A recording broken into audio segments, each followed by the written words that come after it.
Hello friends, welcome back. Flavors and Knowledge with Chef Walter. Why is the baker's dozen 13?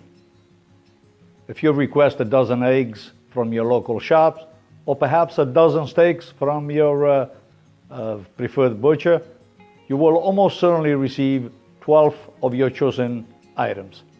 Counting errors, which do happen. But a baker's dozen is commonly understood to mean 13. So let's find out what it is. Are bakers just lousy at counting? Perhaps not quite.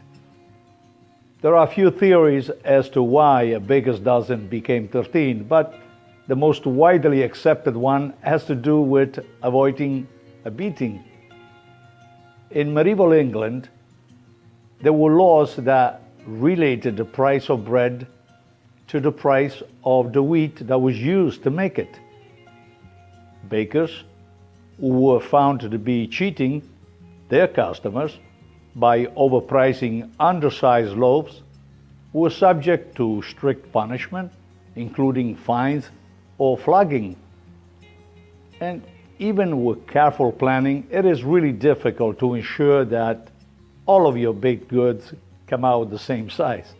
There may be different factors, fluctuations in rising and baking and air content. And many of these bakers did not even have scales to weigh their dough at a time.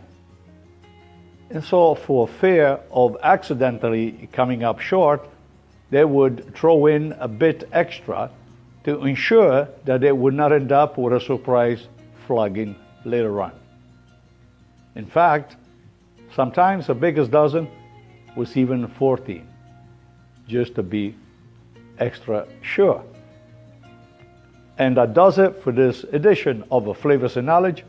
Join us for the next tip from Chef Walter. If you're in the kitchen today or tonight, always keep your eyes on the fire. We'll chat with you on the next round. Ciao.